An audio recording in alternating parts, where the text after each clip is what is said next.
As far as I know, the Torah has no concept of the throne of the Almighty. Where did Muhammad get his ideas that he inserted in his Quran?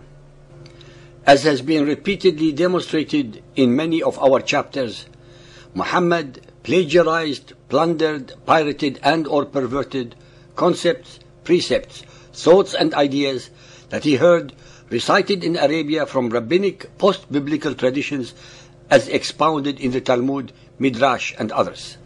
On numerous occasions, as we have shown, he missed the meaning or invariably had many of the names of the Hebrew leaders wrong and or allocated them in a different period of history. The Torah states that only Abraham, Aaron and Moses were prophets, while Muhammad adds Adam, Noah, Joseph, Ishmael, Isaac and Jacob in his Quran. Nowhere in the Torah is there a concept of the throne of God. This allegorical or apocryphal precept was created later on by the rabbis to make concepts about the Almighty more understandable. Muhammad in his Quran perverts this concept into a physical reality. Al-Haqqah 69.17. And the angels will be on its sides, and 8 will that day bear the throne of thy Lord above them. Hud 11.7.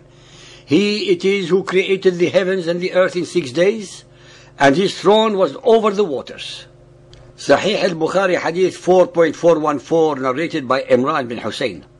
Some Yemenites came to the Prophet and said, "We have come to ask you about the start of creations." He said, "First of all, there was nothing but Allah, and his throne was over the water, and he wrote everything in the book in the heaven, and created the heavens and the earth."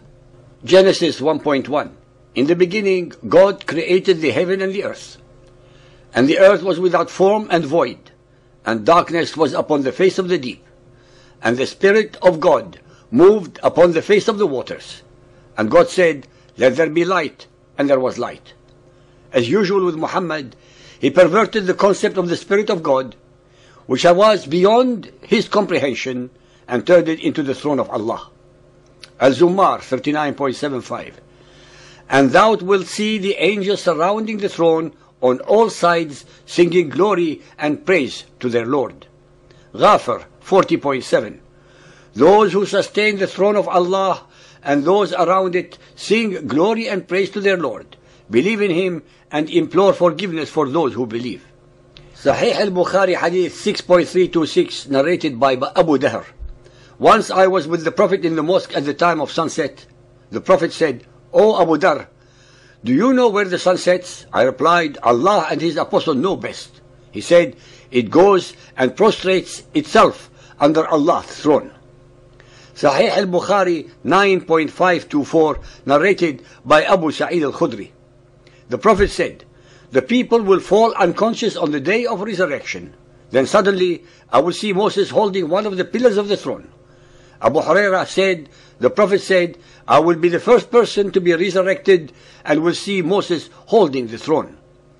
Al-Tirmidhi Hadith 136, narrated by Abdullah ibn Umar. Allah's Messenger said, "This Sa'ad, for whom the throne of Allah was stirred, and there were opened for him the doors of heaven, and 70,000 angels participated in his funeral prayer. His grave was compressed, and later on it was expanded for him." Why would the throne of Allah, if Allah were God, shake because of the death of a murderer? Is this statement not blasphemy? How could Muhammad entertain such an ungodly idea? Al-Tirmidhi Hadith 1967, narrated by Abdullah ibn Umar. The Prophet said, "Paradise is decorated for Ramadan from the beginning of the year till a following year. And when the first day of Ramadan comes, a wind under the throne blows some of the leaves of paradise on the maidens with the large bright eyes, and they say, 'My Lord, appoint us husbands from among thy servants with whom we shall be happy and who will be happy with us.'" Al-Tirmidhi Hadith 2133, narrated by Abdul Rahman bin Auf. The Prophet said, "3 things will be under the throne on the day of resurrection. The Quran, which will contend with men, having an exoteric and an esoteric meaning. The trust and ties of relationship, which will say, 'Allah, join those who joined me and sever those who severed me.' Al-Tirmidhi Hadith 2173, narrated by Jubair ibn Nufair. Allah Messenger said, Allah finished Surah Al-Baqarah with 2 verses which have been given from His treasure which is under the throne. So learn them and teach them to your women folk, for they are a blessing, a means of approach to Allah and a supplication. Al-Tirmidhi Hadith 3465, narrated by Abdullah ibn Abbas. The Prophet said, on the day of resurrection, the slain will bring the slayer with his forelock and his head in his hand, his own jugular vein meanwhile dripping with blood, and he will say, my Lord, he killed me, till he brings him near the throne. Al-Tirmidhi Hadith 4859, narrated by Anas bin Malik. Allah's Messenger said, when a reprobate is praised, the Lord Most High is angry, and the throne shakes on account of it. Al-Tirmidhi Hadith 5766, narrated by Abu Hurairah. The Prophet said, I shall be clothed with one of the robes of paradise, and shall then stand at the right of the throne, a place where no other creature than I shall stand. Sahih Muslim Hadith 6035, narrated by Anas ibn Malik. Allah Messenger said that his beard, that of Sa'ad, was placed before them, and the throne of the most compassionate shook. Hadith Qudsi 27. We asked Abdullah ibn Mas'ud about this verse, Al-Imran 3.169. And do not regard those who have been killed in the cause of Allah as dead. Rather, they are alive with their Lord being provided for. He said, we asked about that, and the Prophet said, their souls are in the insides of green birds, having lanterns suspended from the throne, roaming freely in paradise where they please, then taking shelter in those lanterns. Ladies and gentlemen, as only a few of hundreds upon hundreds of other hadiths clearly indicate, Muhammad had no understanding of the concept of the spirit world.